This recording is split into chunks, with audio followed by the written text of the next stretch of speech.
Dallas Cowboys Executive Vice President Stephen Jones. Good afternoon, sir. Good afternoon, guys. How you doing? We're doing great, as I imagine everyone in the organization is doing. I got to know, 3 weeks ago, the question was asked about panicking, and you said, we will not panic, do not panic. That being said, could you have envisioned a path to 3-1? Because I admit I did not. It was certainly going to be a challenge. I mean, obviously, the fact we didn't play well in that Tampa game compounded with the loss of Dak, and at that point we thought we might lose him 8 to 10 weeks. We knew it was a challenge. At the same time, we knew we had a great group of guys, and certainly Cooper had stepped in before and gone and had success up in Minnesota on the road, and so we certainly, if we could go out there and play complimentary football, count on our lean on our defense a little bit, and then, have the offense protect the ball, run the ball, and, getting some rhythm and make some plays, we'd give ourselves some chances. So here we sit at, 3-1, and obviously all eyes and all focus now is, on the world champion Rams. And certainly going into their stadium, they're going to be formidable. One of the best football players in football, if not the best, and Aaron Donald. And certainly somebody we're all proud of here from Highland Park, Matthew Stafford. What a great career he's had. Certainly well-deserved Super Bowl championship last year, and, really, changed the look of the Rams there. So it's going to be a big challenge for us, but one that we're up to. Stephen, McCarthy said that, this team would probably like to be more wide open like they were last year, more explosive, but they're playing the kind of football that they have to play at this moment. Is that kind of a good assessment, that there is a different brand of offense that this team can play with Dak? Yeah, I think there is, and I don't know, at the end of the day, we'll continue to see what fits us best. I mean, obviously this defense is playing at a high level, and I think it's, first time in many, many years that we've held the first four opponents to under 20 points. And, the complimentary football is paying off for us. And it's a style that, Dak's shown he can play before. The great news with Dak is he can also, as we've seen before, go out there and, throw for, 300, 400 yards and have success as well. And certainly yesterday, I think we saw we're starting to get some playmakers back. With CD really coming on now, but Gallup in that mix. And then, of course, what a year Noah Brown's having. I mean, he's really stepped up for us when we needed him.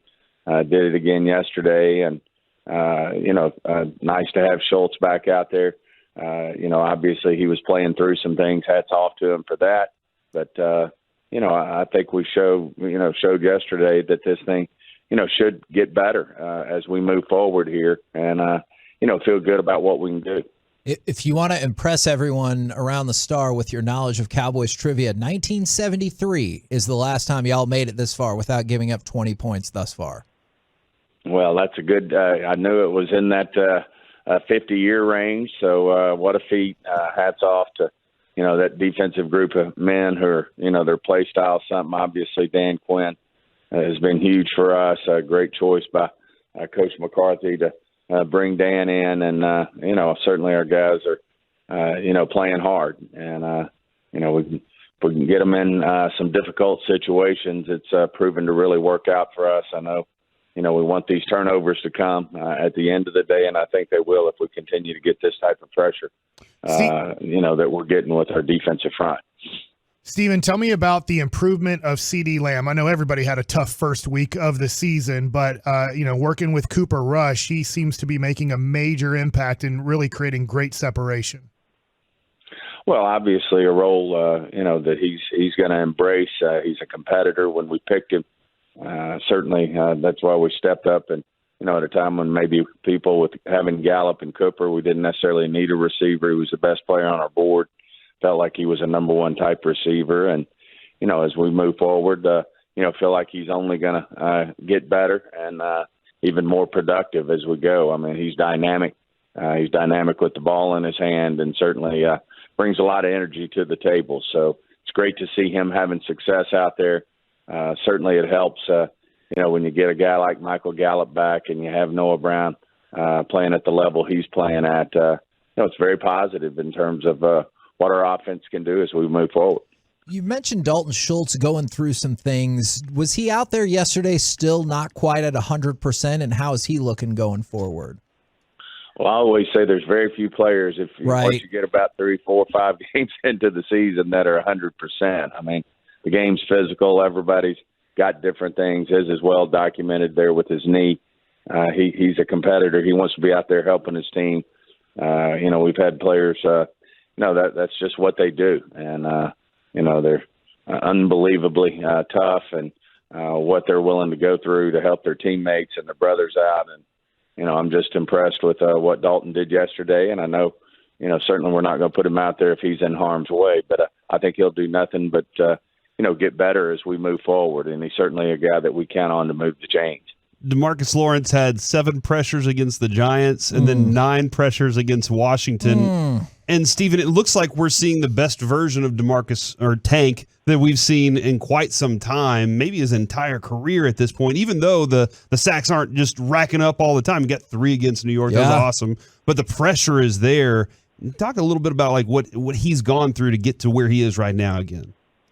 Well, he's in that same breath of the guys I'm talking about, guys that go out there in spite of not always being 100%. Zeke Elliott comes to mind, in terms of guys who in the past have played through things just to be there and compete and for their teammates. And certainly D-Law falls into that category. He's just a warrior. And certainly I think having all the complementary pieces around him, he's benefiting from having a Micah, having a Fowler, having a Dorrance Armstrong, having Osa, all those guys, Gallimore, Tristan, they're all coming. And I think that just helps in terms of any one team being able to focus on any one guy. And certainly now Micah's drawing quite a bit of attention, but, hats off to Demarcus Lawrence and everything that he stands for. He's just been one of those guys that shows up. He's available when maybe a lot of others wouldn't be in his situation, and just have nothing but respect for him. Donovan Wilson and Dante Fowler are 2 other players that I feel like Wilson is starting to get more attention, but what have you thought about the contributions of those 2 guys, one you brought in and one who's clearly been with the organization? Well, Dono is one of those guys who's so explosive, so physical with everything that he's about. And, he's another one, that, let him play 4 or 5 games, and he plays so physical that, he's played through in the past, some things when he wasn't 100%. But right now he's very healthy, and, you feel him all the time in terms of the plays that he's making out there.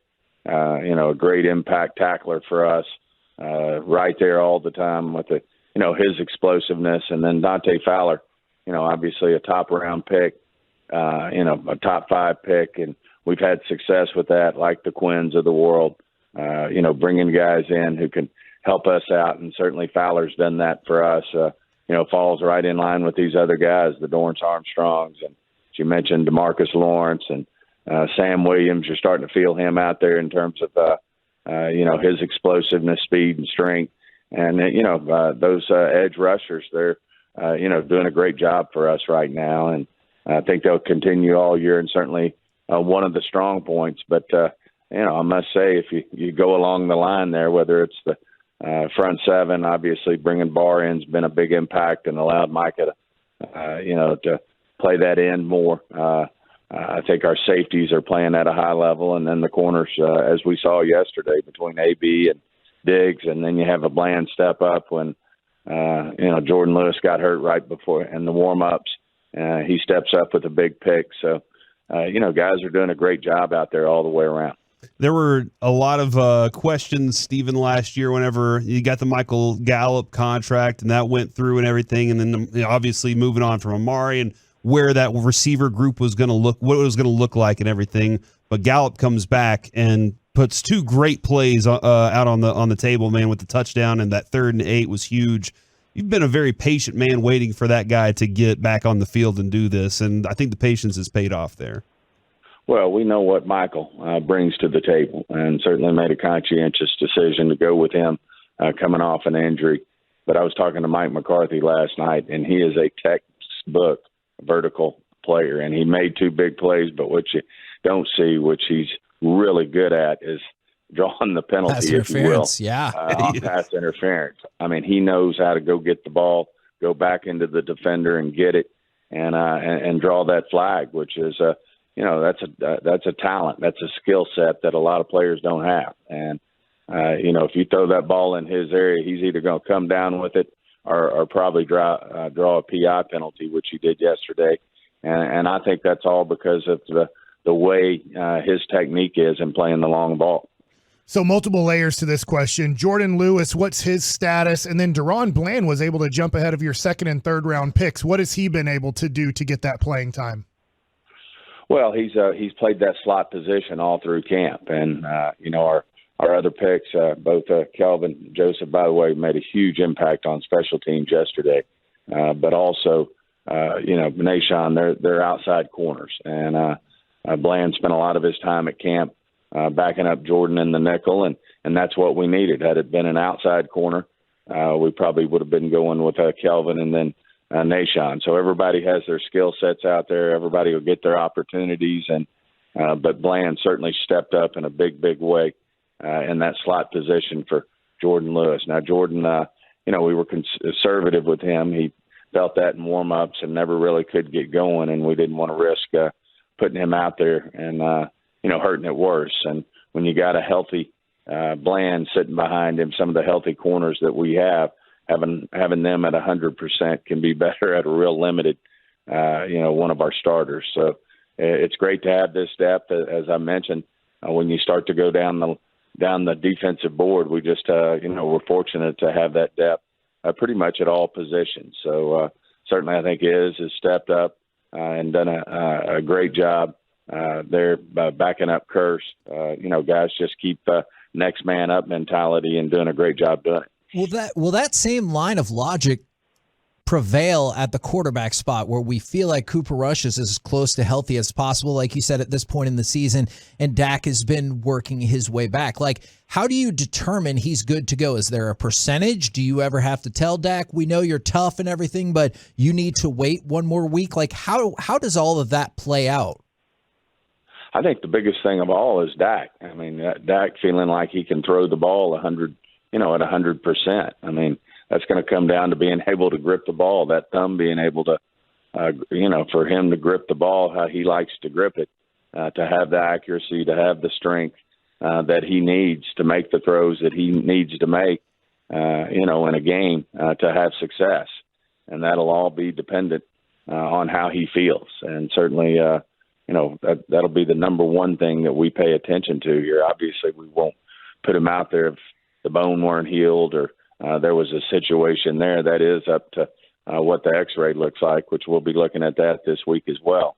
But certainly this is going to boil down, one, to how Dak feels when he grips it, and then two, being able to go out and practice and show us that he can spin it the way we all know he can spin it, throughout training camp. As I was on record as saying, I think he had the best camp that he's ever had, and just want to see him go out there and throw the ball around, before we put him in the game like that. At that point, you'll feel good that, he's ready to go. Not to say whatsoever that you would be reckless if there was a losing streak, but did the wins help make that decision easier? Like when you can go, hey, I know you think you're ready and you look like you're almost ready, but we've been winning, so you can wait one more week. Does that factor in at all? I don't think so. At the end of the day, this is all about when he thinks he can go. And when he thinks that he can, throw the football at a level that we need him to throw it at to have success and win football games. And certainly, you feel better about it, when he's not ready yet, that we've been able to have these wins. You don't want to be naive like that. I mean, you're certainly Cooper Rush and this team have all stepped up. All his teammates have stepped up and done their part to win 3 football games, and I'm sure it helps everybody. It helps Dak not push, not push is the wrong word for Dak Prescott, but not, do something that he knows he may not be quite ready yet to go. I mean, Michael Gallup made a conscious decision that he needed one more week, and I think it was a great decision. I mean, he obviously, you see, he wants to compete and get after it, and he needed to feel like he was 100% to go make the plays that he made yesterday. I think that's one of the great things about our staff, Britt Brown and Jim Maurer, we got two of the best in the business that really work through it with these guys on when the optimal time is for them to return. Well, we appreciate having you on every Monday, and as you can probably guess, we're all super excited around the Metroplex right now, so thank you very much, good sir. All right, guys. Great being on. Let's have a big week. There